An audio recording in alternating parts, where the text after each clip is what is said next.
Jesteś prezesem, masz ochotę na samochód luksusowy, taki, żeby dojeżdżać do klientów na długich dystansach. No właśnie, ale nie masz ochoty na SUV-a, tylko chciałbyś takiego wykwintnego sedana. No właśnie, to jeszcze nie wymarło. Czas na E-klasę i to E-klasę w dieslu, czyli zapraszam Was na test Mercedesa E-klasy 220d i jedziemy z tematem.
Lubisz samochody luksusowe, chciałbyś poznać nowoczesne technologie oraz też zobaczyć, co słychać nowego w motoryzacji. No to zapraszam Cię także do subskrypcji kanału Motookiem, bo właśnie na tym kanale pokazuję Wam nowoczesną motoryzację. A ja co? Dziękuję Ci serdecznie za dołączenie do subskrybentów i przechodzimy sobie do tego świetnego sedana, jakim jest nowa E-klasa.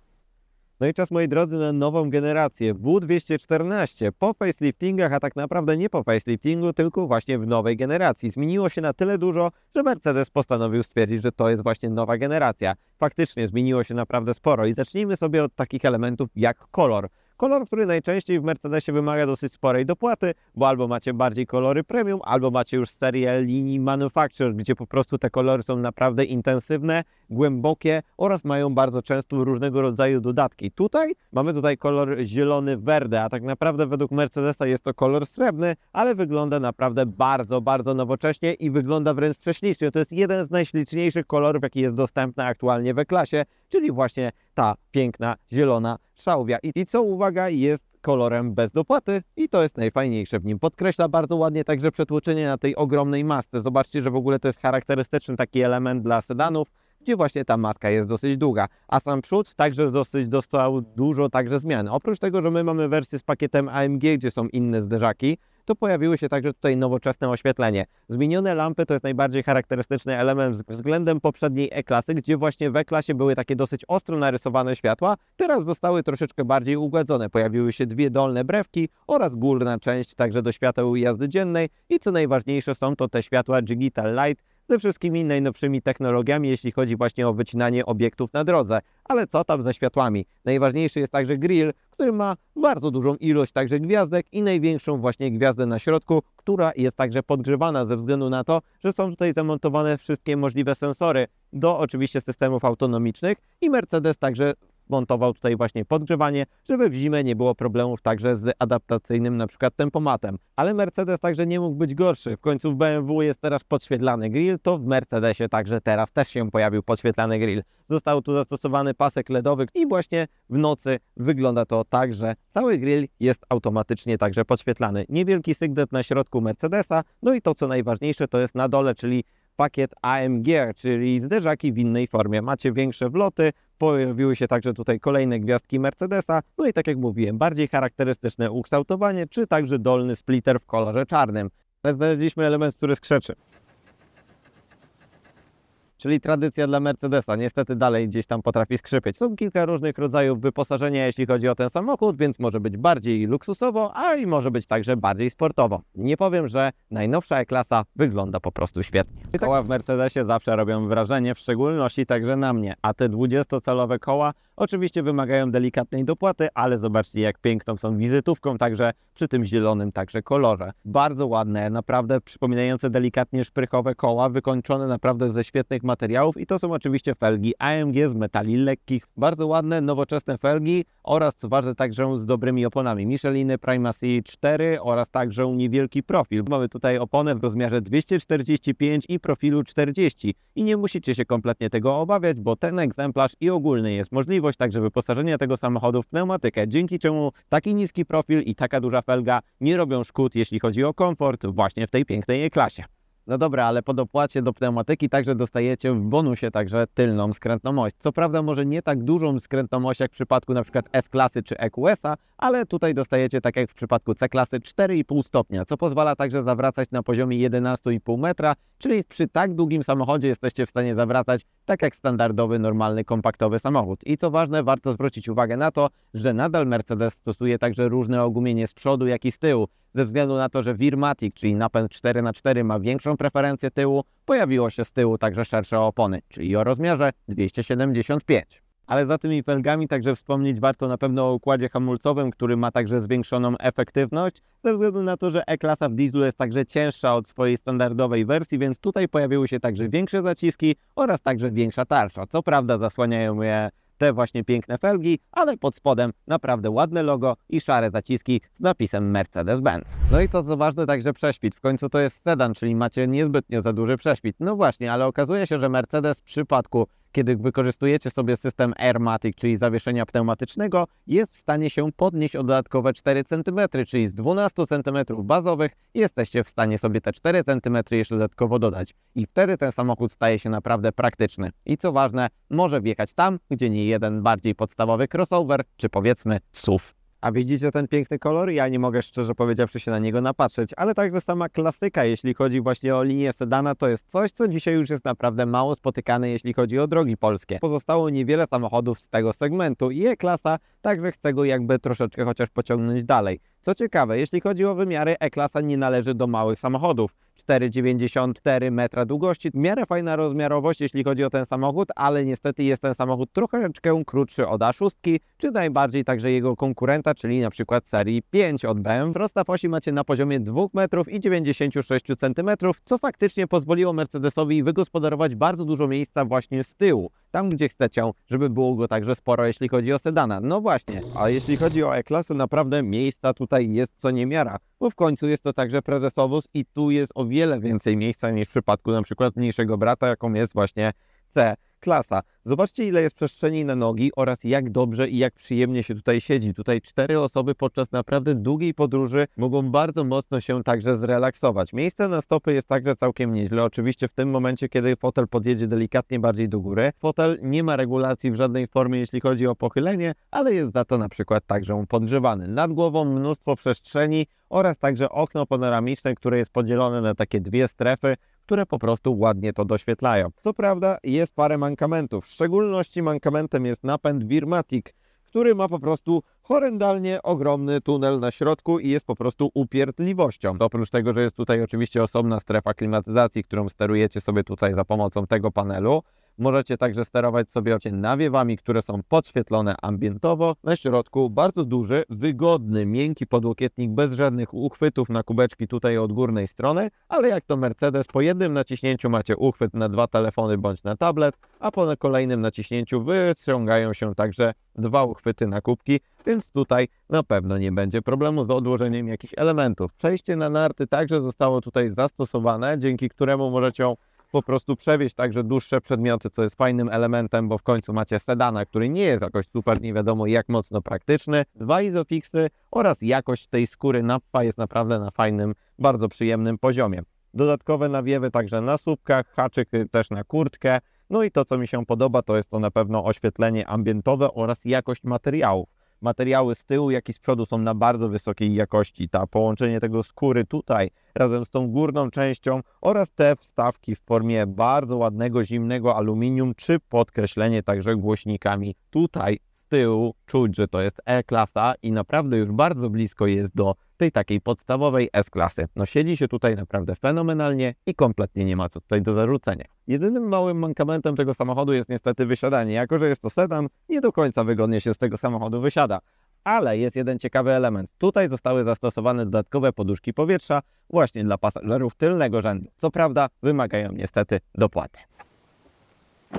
Ale w tym samochodzie się kompletnie nie trzaska.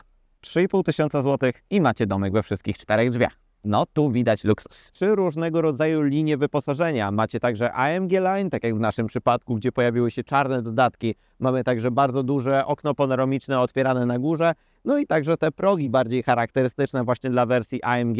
Jest także wersja Executive, która posiada wszystko właśnie w kolorach także chromu oraz jest także właśnie wersja Exclusive. Te różne wersje wyposażenia także są widoczne na zewnątrz oraz także w środku. Ale najważniejszą rzeczą w tym samochodzie są także opływy i opływ aerodynamiczny, który jest tutaj zastosowany. Zobaczcie na to, że Mercedes także tutaj zastosował elektronicznie wysuwane klamki, które wysuwają się dosłownie po podejściu do samochodu. Bardzo ładny element, tylko zauważcie także na różnicę. My mamy samochód w pakiecie AMG, gdzie mamy wszystkie elementy wyczernione, a klamki pozostały niestety srebrne. Jest to element związany z tym, że kiedy wybierzecie pakiet Keyless Go, czyli system bezkluczykowy i właśnie w tym są także te automatyczne klamki, niestety one zawsze są srebrne, ale zawsze także mają piękne logo Mercedesa i co ważne, są także elektroniczne, czyli to nie są fizyczne klamki, tylko po prostu mają w sobie mikroswitche oraz także zamykają automatycznie, dosłownie kiedy zamykacie samochód. Co prawda, zdarzy się im czasem zaciąć, niestety, ale działają całkiem sprawnie. No i ta niestarzejąca się linia sedana. No właśnie, ale nowa E-klasa także została zmodernizowana, jeśli chodzi o tylną część nadwozia. Delikatne zmiany, mały lifting, ale nadal wygląda to wręcz elegancko i klasycznie. Zobaczcie, duża przyciemniona tylna szyba. No i także ta dolna część, jeśli chodzi o reflektory. Reflektory, które są nowoczesne, w nowej technologii i tak dosyć gładko także narysowane. Zatopione w nich jest cała technologia, czyli w pełni LEDowe oświetlenie. Oczywiście także z animowanymi kierunkowskazami oraz pięknymi animacjami na powitanie. W środku są zastosowane gwiazdy. No właśnie, jest tu jedna oraz druga gwiazda Mercedesa i tak samo po lewej, jak i po prawej stronie. Połączone to blendą. Niewielki zderzak podkreślony kilkoma detalami, a podkreślony niestety fejkowymi wydechami, ale na szczęście wygląda to całkiem zgrabnie, chociaż mogłyby być tutaj po prostu normalne końcówki układu wydechowego, a nie niestety plastikowe atrapy. Ale całość wygląda naprawdę elegancko i klasycznie, w końcu to E-klasa. Sedan najczęściej kojarzy się z mało praktycznym wnętrzem, w szczególności bagażnikiem, a tutaj okazuje się, że po otwarciu mamy naprawdę sporo pojemności bagażnika. W tej generacji zostało delikatnie powiększony także bagażnik. Teraz oferuje 540 litrów pojemności bagażnika, co uwaga jest naprawdę bardzo fajnym rozmiarem względem nawet Audi A6 czy właśnie BMW serii 5. Bardzo duży bagażnik oraz co ważne także dosyć ustawny. I to co najważniejsze także w sedanie to jest oczywiście otwór załadunkowy. Bardzo szeroki, wręcz poszerzony względem poprzedniej generacji i to co najważniejsze, ten bagażnik także jest mega praktyczny. Zobaczcie po pierwsze jak on jest długi, ile naszego sprzętu zostało tutaj upchnięte i ile jest jeszcze także przestrzeni. Po lewej stronie mamy także haczyk oraz możliwość złożenia także tylnej kanapy z pozycji właśnie bagażnika. Po prawej stronie macie dosłownie to samo, a to co najważniejsze to także jest podwójna podłoga. Podwójna podłoga, pod którą znajduje się naprawdę sporo także miejsca. Możecie tutaj upchnąć zestaw naprawczy, tak jak w naszym przypadku, siatkę i dodatkowe jeszcze jakieś różnego rodzaju elementy. I tutaj pojawiła się także klapka na rzepie, pod którą znajduje się także klema plusowa od akumulatora, bo akumulator został zamontowany z tyłu dla wyważenia odpowiednio także całego samochodu. Wykończenie całego tego bagażnika, to wszystko jest naprawdę na świetnym poziomie. No i to co najważniejsze, także ramiona, jeśli chodzi o klapy, wchodzą tutaj bezpośrednio także w nadkola, więc nie zabierają dodatkowo przestrzeni. Automatyczne ryglowanie zamków i zamykanie klapy. Tak to można żyć. A co możecie znaleźć pod maską, jeśli chodzi o E-klasę? No właśnie okazuje się, że możecie znaleźć naprawdę dużo różnych silników i to jest fajne, bo gama silnikowa tego samochodu nie kończy się w końcu tylko na jednym silniku, tylko właśnie na kilku różnych. I to co najważniejsze, w Mercedesie możecie otworzyć maskę normalnie, albo także do trybu serwisowego, który oczywiście ułatwia pracę, jeśli chodzi o silniki. Tutaj w przypadku E-klasy naprawdę macie do wyboru kilka różnych silników i zaczynacie sobie oczywiście od benzynowych silników. Tutaj macie do wyboru E200 lub E200 z Wirmatikiem o mocy okolice 204 koni oraz następnie przechodzicie do bardziej mocnej już benzyny, czystej benzyny, czyli E450, która ma moc okolice 380 koni i rozpędza się do setki w okolice 4,5 sekundy. No tak, ale to nie jest idealne zawsze rozwiązanie. Czasem potrzebujecie mieć na przykład plugina i te pluginy także tutaj występują i Mercedes także ma spory wachlarz, jeśli chodzi o hybrydy. 300e, 400e oraz także 350DE, czyli silnik także innowacyjny hybryda z dieslem. No i wisienka na torcie, czyli E53 AMG. No i powiedzmy niedługo E63S AMG, bo także najmocniejsza wersja, jeśli chodzi o AMG, też będzie niestety hybrydą, ale z porąbaną i horrendalną także mocą. No i to, co możemy się najbardziej cieszyć, czyli mamy także tutaj silniki wysokoprężne. No i także diesle. No faktycznie jest możliwość skorzystania także w palecie silnikowej z diesli i to jest naprawdę świetny wybór do takiego samochodu ze względu na to, że po pierwsze to jest połykacz kilometrów, jeśli chodzi właśnie o autostradę i diesel najlepiej tutaj dosłownie pasuje. Zaczynacie sobie od wersji E220d oraz także następną wersją jest E450d i macie moce od 197 koni aż po 380 koni z diesla. I my mamy w naszym przypadku słabszą wersję 220d, czyli jeden z najbardziej popularnych silników, jakie wybieraliście w poprzedniej generacji E-klasy oraz w nowej E-klasie także jest jednym z fenomenów sprzedaży. Dlaczego ten silnik jest tak fenomenalny? Okazuje się, że no właśnie te 197 koni naprawdę robi bardzo dobrą robotę, bo po pierwsze przyspieszenie możecie mieć w rozmiarze 7,6 lub 7,8 sekundy do pierwszej setki, w zależności czy wybierzecie napęd Wirmatic, czy tylko i wyłącznie tylny napęd.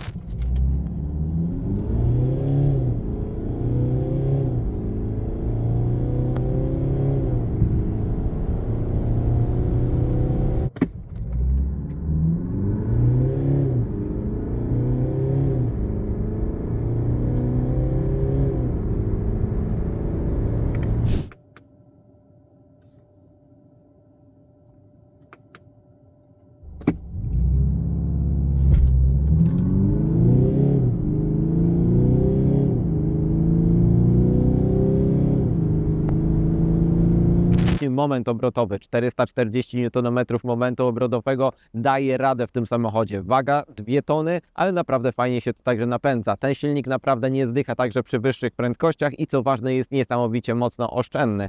Średnie spalanie z trasy 140 km na godzinę zapięte na tempomacie i średnie spalanie 5,3 litra na 100 km. To jest wręcz niemożliwe, jak oszczędny jest ten 220d w trasie. To mi się niesamowicie mocno podoba, bo jednak diesel jest stworzony na trasy, włącznie z tym 9-biegowym automatem. 4 cylindry, 2 litry, turbo okazuje się, że jest w stanie spalić na trasie poniżej 5 litrów, a w mieście spala od 6 maksymalnie do 7 litrów ropy. Zobaczcie jak niskie obroty, 130 km na godzinę i tak naprawdę 1500, może 1600 obrotów na 9 biegu i to robi właśnie dużą robotę, ze względu na to, że wtedy spalanie naprawdę leci mocno w dół. 140 km na godzinę i tak jak widzicie może z 1800 obrotów, czyli tak naprawdę za dużej różnicy pomiędzy 130 a 140 nie ma. Nadal jest bardzo cicho i konkretnie jeśli chodzi o niskie obroty i niskie spalanie. Połączone to także z 66-litrowym zbiornikiem po zatankowaniu jest Wam w stanie pokazać nawet 1000 km. 1000 km na baku? Żaden problem dla 220d. Zobaczcie na to, że jeszcze 65 km w baku pozostało, a 1000 km zrobione. A nawet jak się postaracie, nawet i 1200 i 1300 km. Oszczędny diesel, który jest naprawdę po pierwsze bardzo fajny, jeśli chodzi o kulturę pracy i jest niesamowicie czystą jednostką ze względu na to, że to jest ta nowoczesna konstrukcja, jeśli chodzi właśnie o Mercedesa, czyli macie tu już dotrysk AdBlue, nowoczesne także turbo oraz cały układ, jeśli chodzi właśnie o oczyszczanie spalin. Czysty, cichy i co najważniejsze, cichy także w kabinie. Patrzcie także na tą ciszę, która tak naprawdę dzisiaj jest dosyć mocno wieczny dzień, ale tu jest naprawdę fajnie, przyjemnie cicho.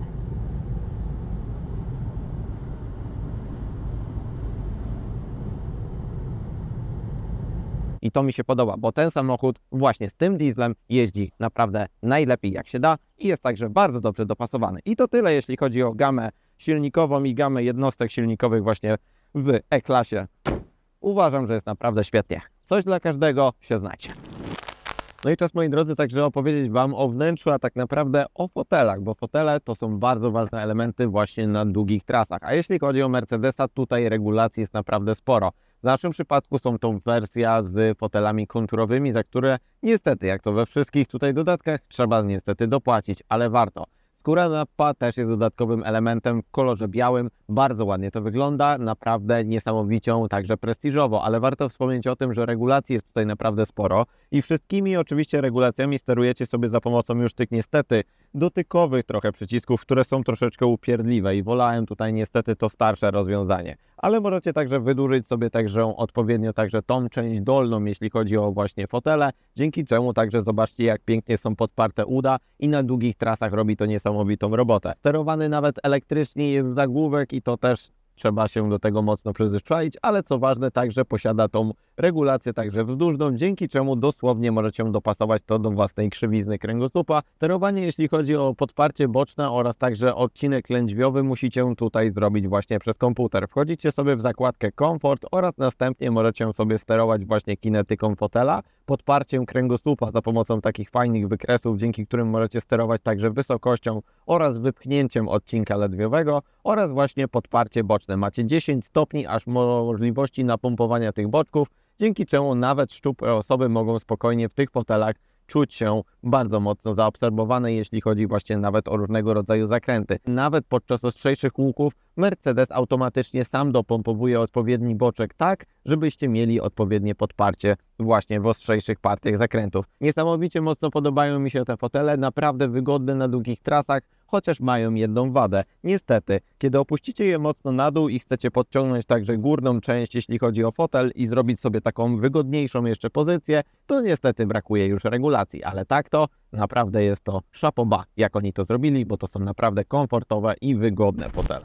No to czas, moi drodzy, porozmawiać o wnętrzu. Nowa E-klasa to także nowa platforma oraz nowe wnętrze, jednak E-klasa jest najbardziej flagowym produktem takim dostosowanym do właśnie osób, które są tych naprawdę tradycyjnych samochodów, a tutaj tradycyjnie już tak do końca niestety nie jest. Nadal jest bardzo fajnie, jeśli chodzi o wykończenie i od tego sobie właśnie zacznijmy, bo w E-klasie materiały są wręcz niesamowite, ale także jest to ważne, trzeba to podkreślić, że tutaj też wszystko zależy od tego, jaki pakiet wybierzecie. Macie kilka różnych wersji wyposażenia, jeśli chodzi o środek, a my mamy ten najdroższy, czyli pakiet AMG razem ze wszystkimi dodatkami, to jest ponad 87 000 złotych za wszystkie możliwe jakieś drobnostki, plus jeszcze cały ten ekran i tak dalej, to są naprawdę sporej wielkości pieniądze. Zobaczcie, tutaj naprawdę bardzo przyjemne także materiały, ta skóra jest prawdziwą skórą, przeszyta prawdziwą nitką.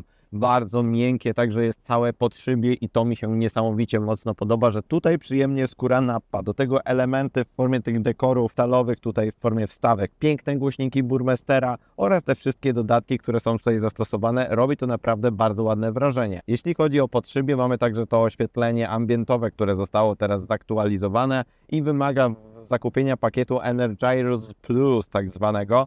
I jest niestety mała pewna wada tego systemu. Oprócz tego, że to się wszystko bardzo ładnie świeci, wieczorem naprawdę tu można zrobić niemałą dyskotekę i to bardzo ładnie, tak nowocześnie wygląda w tym samochodzie, ale jest pewna wada. Ten pasek, który został tutaj zastosowany, bardzo mocno odbija się także w przedniej szybie. Kiedy jedziecie wieczorem, musicie dosyć mocno ściemnić to oświetlenie, bo inaczej w przedniej szybie dosłownie widzicie odblask. Tak samo jak w ciągu dnia. Też niestety jest to trochę widoczne ze względu na to, że deska rozdzielcza jest bardzo blisko przedniej szyby i dosłownie się niestety tam odbija. Dla kierowcy jest standardowo, jeśli chodzi o ten pakiet AMG, także kierownica AMG, czyli spłaszczona u dołu, dosyć gruba, bardzo przyjemnie mięsista, wykonana też ze świetnych naprawdę materiałów i z tymi nowoczesnymi poprzeczkami w formie tych przycisków dotykowych, o którym Wam opowiadałem już w różnych Mercedesach. Działa to naprawdę całkiem nieźle, tylko trzeba się do tego dosyć mocno przyzwyczaić. To do tego dwie łopatki aluminiowe wykonane do sterowania 9G-tronikiem, no i ekran, który dostał dosłownie kilka modyfikacji, a największą modyfikacją jego to jest nie jakieś dodatkowe tryby widoku, bo tych oczywiście trybów widoku jak zawsze jest tutaj bardzo dużo i możecie sobie tutaj sterować także head-upem oraz tym, co dosłownie widzicie, ale ważnym elementem jest teraz według Mercedesa dodanie systemu 3D. Tak, za dodatkową dopłatą macie tutaj na środku przycisk, którym możecie włączyć dodatkową wirtualną rzeczywistość oraz ten ekran dodatkowo staje się w widoku 3D, więc dodatkowo zyskuje taką głębię.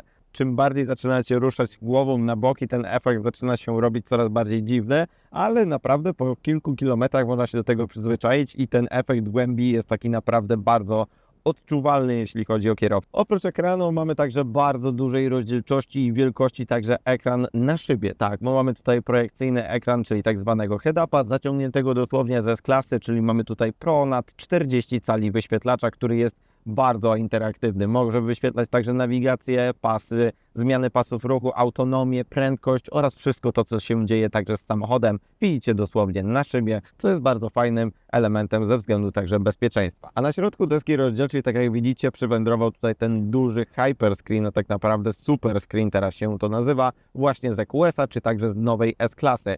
Wygląda to wręcz niesamowicie, bo macie praktycznie 3 ekrany. Jeden dla kierowcy, jeden centralny oraz jeden dodatkowy dla pasażera, który możecie sobie także załączyć w momencie, kiedy ktoś tutaj siedzi, po to, żeby oczywiście nie rozpraszać kierowcy w trakcie jazdy. Ale o tym ekranie nie będę zbytnio Wam już wspominał, bo opowiedziałem Wam już naprawdę sporo w przypadku, kiedy mieliśmy EQS-a. Tu praktycznie znajdziecie wszystko to, co jest związane także na tym ekranie, więc tu jest dosłownie prawie identycznie. Ogromny 14-calowy ekran, który dostał także aktualizację, bo widać także po nowoczesnych ikonkach, które Mercedes tutaj zastosował. Nowy, ale także świetnie działający, bardzo konkretny komputer, który jest tutaj zastosowany z dużą ilością technologii, ogromną także nawigacją, która jest tutaj zastosowana i to wszystko jest także połączone z modemem 5G, który działa tutaj po to, żeby ten internet był tutaj dostarczony praktycznie w trybie natychmiastowym. Nie mówię już tutaj o dodatkowych technologiach, które tutaj są zawarte, bo tutaj można by spędzić nad tym naprawdę godzinami. Co ciekawe, zauważyliście pewnie tutaj kamerę, która została zastosowana na samym środku. Faktycznie Mercedes wspomina o tym, że to ma być kamera do zastosowania w formie systemów autonomicznych i jeszcze paru innych systemów, ale okazuje się, że da się także z niej korzystać na postoju. Kiedy wejdziecie sobie w dodatkowe aplikacje, oprócz tego, że macie tutaj naprawdę ich sporo, włącznie ze Spotify'em, Apple Music oraz jeszcze paroma innymi elementami, takimi jak dashcam, który jest bardzo fajną funkcją i może wykorzystywać kamery, które są tutaj zastosowane do nagrywania dosłownie cały czas. Możecie także kliknąć kamerę i dosłownie widzicie teraz w tym momencie obraz tej kamery wewnątrz oraz także i na zewnątrz. To wszystko może się także zapisywać dosłownie na pendrive'ie centralnej konsoli. Jeśli chodzi o asystenta głosowego, to oczywiście jest ten Hey Mercedes, który tutaj ma o wiele więcej funkcji ze względu na to, że został połączony także sztuczną inteligencją, więc powinien być bardziej clever, ale jak to w przypadku Mercedesa potrafi w różnych momentach działać także dosyć mocno różnie. Ale co ważne, zostało także tutaj zastosowane, tak jak widzicie, nowoczesne nawiewy. Problemem Mercedesa najczęściej były to, że te piękne turbinowe nawiewy niestety skrzypiały. Na szczęście tutaj nic nie skrzypi, ale tak jak widzicie, nawiewy zostały zastosowane w formie takiej poziomej linii, w której zostało ukryte także oświetlenie ambientowe, jakby nie było go tutaj już naprawdę dużo. Co ciekawe, klimatyzacja, jeśli chodzi o to, sterowana jest także z tego wielkiego ekranu. Ale chciałem Wam powiedzieć o jednej funkcji, czyli o właśnie nawiewach. Nawiewach, które są w stanie regulować się same, ze względu na to, że mają wpisane tutaj takie presety, dzięki któremu możecie wybrać sobie na przykład, że chcecie, żeby Wasz nawiew wiał aktualnie na głowę. Zobaczcie, co się dzieje. Aktualnie lewy, jak i prawy wywiewnik powietrza aktualnie się ustawiły tak, żeby właśnie było jak najlepiej to zrobione pod daną część ciała. Możecie także kliknąć, żeby było rozprowadzane równomiernie i po całej kabinie także właśnie będzie to powietrze odpowiednio cyrkulować. Mały panel został także zastosowany na dole, dzięki któremu możecie zmieniać sobie tryby od oczywiście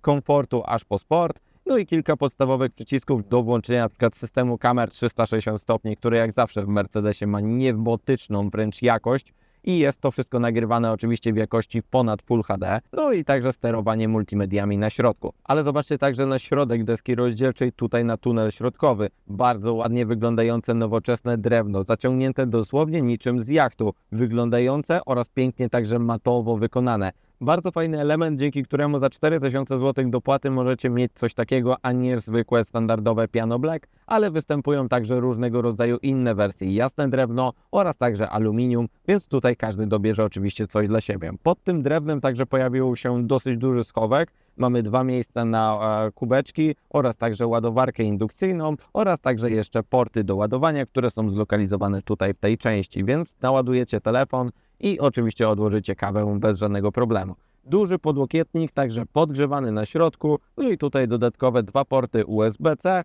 no i także miejsce na jakieś także drobiazgi. I tak właśnie wygląda wnętrze, jeśli chodzi o E-klasę. Nowocześnie, ale nadal z gustem i jak to w przypadku Mercedesa, na najwyższej możliwej jakości. Zachwalałem się Wam E-klasę we wszystkich możliwych rzeczach. Naprawdę technologii jest tutaj co niemiara i Mercedes postanowił tu zrobić naprawdę bardzo dużo względem poprzedniej generacji. A jak jeździ najnowsza generacja?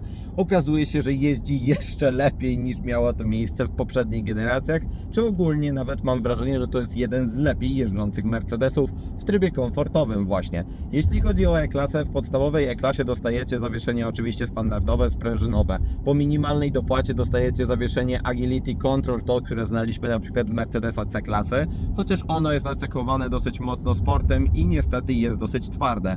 Przy 16 tysiącach złotych dopłaty dostajecie pneumatykę, która jest tutaj zastosowana razem z tą tylną skrętną osią, która po prostu działa cuda. Pewność prowadzenia jest na wysokim poziomie, ale co najważniejsze, chodzi tutaj o to, że jest także niesamowicie mocno komfortowo. Macie 20-calowe koła, które jednak niestety dosyć często robią zamieszanie, jeśli chodzi o zawieszenie. Tutaj kompletnie nie. Jest naprawdę cicho. Wszystkie nierówności są wybierane naprawdę także bardzo cicho i bardzo płynnie. I co najważniejsze, Mercedes w końcu poprawił coś w tym zawieszeniu, dzięki czemu po prostu nie stuka na nierównościach, tak jak w przypadku na przykład GLC.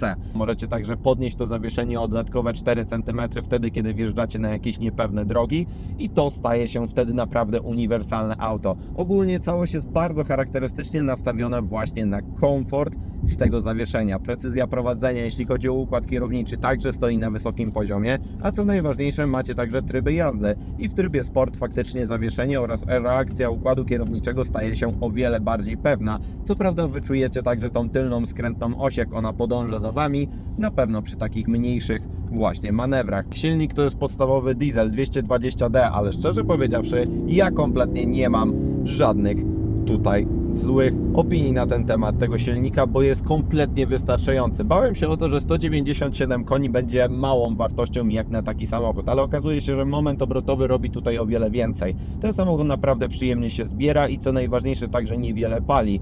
Ten moc i ta moment obrotowa jest naprawdę nisko dostępna i nie musicie jeździć w trybie sport. Możecie jeździć spokojnie w trybie komfort, bo ten samochód do tego dosłownie nastraja. Jest szybki? No jest szybki. Włączamy tryb sport, wyrzucamy sobie w formie ESP, wyrzucamy sobie start-stop, no i z hamulca możemy sobie ją także wystartować. I teraz w tym momencie dopiero słyszycie, że to jest diesel, ale zobaczcie, jak on pięknie przepina te biegi i naprawdę te 100 km na godzinę pojawia się w zastraszająco szybkim tempie. 7,5-7,6 sekundy w dieslu, który waży 2 tony i jest naprawdę piękną gablotą, która jest komfortowa, no chyba w zupełności Wam wystarczy. A jeździ naprawdę to fenomenalnie. Nawet przy wyższych prędkościach. Te 9 biegów bardzo szybko się zmienia i wtedy, kiedy chcecie na pewno wyprzedzić, momentalnie z 9 zrzucane jest na 3 i ten moment obrotowy się pojawia. I to ważne, że jazda autostradowa, czy jazda właśnie także ta pozamiejska, czy nawet w mieście jest naprawdę świetna. Bo nie czekacie na moment obrotowy, tylko po prostu reakcja jest w miarę natychmiastowa, ale także komfort jest naprawdę świetny. Co ważne, też trzeba wspomnieć o tym, że ten silnik jest naprawdę cichy. Cichy jak na diesla. Słyszycie go pod maską tylko w momencie, kiedy otworzycie maskę, ale w środku praktycznie nie słychać go w żadnej formie. Dodatkowo pakiet akustyczny, jeśli chodzi o szyby, robi tutaj też na pewno wrażenie, bo podczas jazdy 140 praktycznie nic nie jest słychać. Dopiero przy progu tak 170-180 km na godzinę słyszycie jakieś delikatne opływy powietrza. No tak, ale mamy także tutaj delikatnie inny układ hamulcowy, który także bardzo dobrze działa, bo nie ukrywamy, że to jest dosyć ciężki samochód, prawie 2 tony masy, ale kompletnie nie jest to wyczuwalne właśnie ze względu na pneumatykę, która to maskuje oraz także właśnie na silnik, czy także cały napęd, który dosyć przyjemnie także to wszystko napędza. Co ważne, także muszę Wam wspomnieć o spalaniu, bo spalanie w tym samochodzie to jest coś najważniejszego. Dlaczego tak mi się podoba ten diesel tutaj i dlaczego jest tak spójny z całym tym charakterem? E-klasa pomiędzy C-klasą właśnie a E-klasą występuje dosyć duża różnica. C-klasa jest bardziej wariacka, C-klasa także oczekuje od Was tego, że chcecie jeździć bardziej sportowo. Wsiadacie do E-klasy, kompletnie zapominacie o tym, co się działo w C-klasie i wsiadacie po prostu do miękkiego, przyjemnego samochodu, który jest przeznaczony na długie trasy. No właśnie, kiedy jeździcie na długich trasach, ten samochód niesamowicie Was relaksuje. Oprócz zawieszenia, także te fotele, masaże oraz sama akustyka tej kabiny robi to wszystko, co jest najważniejsze właśnie na tak długich trasach, oraz oczywiście autonomiczne systemy w formie tempomatu, lane assistu, czy właśnie autonomii, czy nawet systemu adaptującego się do jazdy w korku i korytarza życia, który także jest stworzony właśnie automatycznie przez wszystkie te systemy. Distronic już nie będę mówił, bo działa po prostu fenomenalnie, ale to znamy już po prostu od kilku generacji. I co najważniejsze, ten diesel właśnie pasuje do takich rzeczy. Jedziecie sobie 140 km na godzinę i nawet nie macie 2000 obrotów i to jest najfajniejsze. I spalanie także przy tym jest także niewyobrażalnie niskie. 5,3 litra jadąc 140 km na godzinę cały czas, to jest naprawdę świetny wynik, a da się zrobić jeszcze mniejsze delikatnie wyniki wtedy, kiedy odpowiednio jedziecie z niższą prędkością. W mieście okolice 6,5 litra średniego spalania, maksymalnie do 7, a z całych 1000 km, które zrobiłem na jednym baku, mamy 6,5 litra średniego spalania. No to chyba raczej pokazuje to, że ten Mercedes naprawdę potrafi być oszczędny. No i także ta system ten skrętnej osi. Zobaczcie, ja jestem w stanie zawrócić praktycznie bez żadnego wysiłku. I to, że tutaj wszystko jest ze sobą pięknie zgrane. Nigdy nie myślałem, że aż tak będzie mi się podobać Mercedes E-klasa, bo w końcu E-klasa jest najczęściej kojarzona z taksówką, najczęściej jest kojarzona z prezesowozem, najczęściej jest kojarzona z tym właśnie samochodem do podróżowania na dłuższych dystansach. On do tego się świetnie nadaje, włącznie oczywiście także z tymi wszystkimi systemami, które tutaj są. Nawigacja, która działa wręcz fenomenalnie, do tego nagłośnienie Burmestera, które jest tutaj zastosowane z technologią 4D, także robi naprawdę niesamowite wrażenie i tutaj naprawdę chce się jechać na dłuższych dystansach, żeby tego wszystkiego właśnie pokosztować. Czy zastanawiałbym się tutaj nad mocniejszym silnikiem diesla? Nie, kompletnie nie. Tutaj w tej formie te 197 koni Wam w zupełności wystarczy. Jeśli jesteście nastawieni na bardziej oszczędną jazdę i bardziej komfortową, niczego więcej Wam nie będzie potrzeba od tego silnika 220D. Faktycznie występuje jeszcze 450D, które ma 350 parę koni, ale szczerze powiedziawszy, po co Wam aż tak mocny diesel? Ten jest naprawdę oszczędny, cichy i po prostu idealnie pasuje ta czterocylindrówka właśnie do tej E-klasy. Hej Mercedes, Słucham. włącz masa. Włączam masaż z przodu po lewej stronie. No właśnie. I o to najbardziej właśnie chodzi, żebyście byli komfortowo przewiezieni z punktu A do punktu B, tak żebyście byli jak najbardziej wypoczęci po to, żeby zarabiać dalej pieniądze. Bo właśnie w tym samochodzie uważam, że zarabianie pieniędzy będzie najważniejszym elementem. Co ważne, 9-biegowa skrzynia, oczywiście 9G-Tronic jest także bardzo posłuszna, jeśli chodzi o łopatki. Możecie sobie także sterować tymi biegami oczywiście ręcznie, jeśli chodzi właśnie o to, co macie przy kierownicy, bo łopatki także są tutaj zastosowane i nagle okazuje się, że ta skrzynia także jest bardzo posłuszna, ale to znamy już także z innych Mercedesów i wiemy, że 9G-Tronic to jest dosłownie klasa sama w sobie. Chcę Wam opowiadać o tym samochodzie ze względu na to, że ma bardzo mnóstwo technologii zastosowanej, tych systemów i tego wszystkiego jest naprawdę dużo i nie ukrywam, że za każdym razem, kiedy wsiadamy do Mercedesa nowszej generacji, coś jest dokładane. I tutaj faktycznie też zostały dołożone kolejne systemy bezpieczeństwa. Te reakcje tych systemów bezpieczeństwa zostały także polepszone. Dołożono także kamerę do obserwowania oczywiście kierowcy po to, żeby też systemy miały informacje o tym, co się dzieje także z kierowcą. Nie ukrywamy, że po prostu tutaj tych technologii jest naprawdę sporo, włącznie z tym nawet, że właśnie teraz klimatyzacja ma automatycznie sterowane nawiewy. To jest wręcz już niemożliwe, co Mercedes także chce pokazać w tym samochodzie, a chce pokazać to, że E-klasa jest takim baby S-klasą. Tak naprawdę już C-klasa już jest taką baby S-klasą, ale właśnie E-klasa ma najwięcej technologii i najwięcej technologii właśnie zaczerpniętej z tej flagowej limuzyny zwaną S-ką. Po prostu to widać po tym head-upie, po tych wszystkich ekranach, które są tutaj zastosowane, czy nawet właśnie tym wirtualnym zegarach, które są zastosowane w technologii 3D. No to znamy właśnie typowo właśnie ze S-klasy. Ale zobaczcie także, jak on pięknie pływa na nierównościach. Ten efekt takiej łódki jest automatycznie właśnie wyczuwalny na pneumatyce i szczerze powiedziawszy, te 16 tysięcy złotych, jakbym miał zakupywać dla siebie właśnie E-klasę, w pierwszej kolejności bym położył, bo dostajecie najwięcej, dostajecie właśnie cały ten komfort oraz dostajecie także tą tylną skrętną oś, za którą naprawdę warto położyć każdą możliwą złotówkę. I ta tylna skrętna oś, pamiętajcie, że także podąża za kierownicą w momencie, kiedy macie wyższą prędkość. Podąża za przednimi kołami, tak żebyście oczywiście mieli pewniejsze wprowadzenie także w zakręt. I tak wyglądają wrażenia z jazdy, jeśli chodzi właśnie o Mercedesa E-klasę 220D. Czyli jeden z najbardziej wygodnych, kompaktowych sedanów, jakie aktualnie chyba są dostępne. Nawet BMW serii 5 czy Audi A6 nie są tak wygodne właśnie jak Mercedes E-klasa właśnie w tak pospolitym dieslu, jaki tutaj jest. Ale napęd, diesel, komfort w środku robią tutaj dosłownie wszystko. No dobrze, moi drodzy, to był niesamowity tydzień z tym samochodem. Dawno nie było tak komfortowego i tak wygodnego samochodu, jeśli chodzi o Mercedesa i to jest jeden z najlepiej zrobionych Mercedesów, jakie ostatnio żeśmy testowali. Najnowsza E-klasa to jest bardzo fajny samochód ze względu na to, że przywędrowało tutaj bardzo dużo technologii z najnowszych S-klas czy także z linii EQ. Nowoczesna stylizacja poprawiona, kilka dodatkowych elementów ulepszenia, czy także cały środek został zmodernizowany i w końcu pozbyto się największej wady tych samochodów, czyli trzeszczącego niestety środka. Tutaj zostało to wyeliminowane. Oraz charakter charakter samochodu w formie sedana, który jest bardzo klasyczny, ale także i bardzo luksusowy i także prestiżowy. Cała konfiguracja tego samochodu niesamowicie wpada mi w gusta i po prostu ciężko Wam powiedzieć, że ten samochód nie jest dobrym samochodem. To jest jeden z najlepiej jeżdżących i jeden z najlepszych Mercedesów aktualnie, którymi żeśmy także jeździli, a było ich trochę. Dlaczego jest tak dobry? Dlatego, że ma naprawdę niskie spalanie, jest świetnym samochodem, do którego wsiadacie i po prostu chcecie odpoczywać. Jest świetnym samochodem do pokonywania naprawdę długich dystansów i co ważne właśnie także oszczędnie. Cisza, spokój oraz nagłośnienie burmestera, którym się możecie także delektować, no i także sporej wielkości bagażnik i dobry komfort na tylnej kanapie. No to robi naprawdę konkretne wrażenie.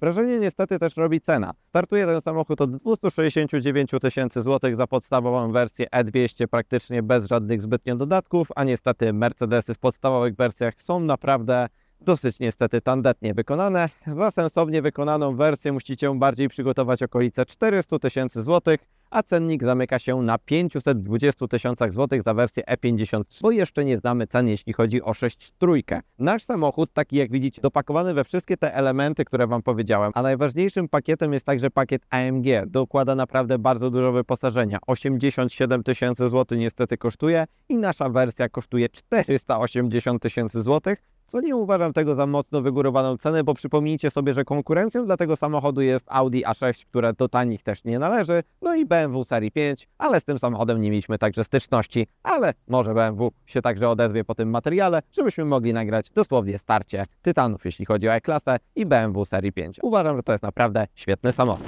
No i tak oto, moi drodzy, wygląda właśnie najnowsza E-klasa. Samochód świetny do podróżowania po całej dosłownie Europie. Świetny biznesowy samochód dla naprawdę konkretnej osoby, która potrzebuje takiego samochodu i co najważniejsze, właśnie z silnikiem wysokoprężnym, który jest niesamowicie mocno oszczędny właśnie także na trasie. No, tak to właśnie wygląda. A ja przypomnę Wam także o subskrypcji kanału Motookiem. Jest Was już naprawdę bardzo dużo, z czego się niesamowicie cieszymy. Nie zapomnijcie o subskrypcji, a ja już oczywiście się żegnam. Dzięki za obejrzenie tego materiału. Dzięki, cześć, hej!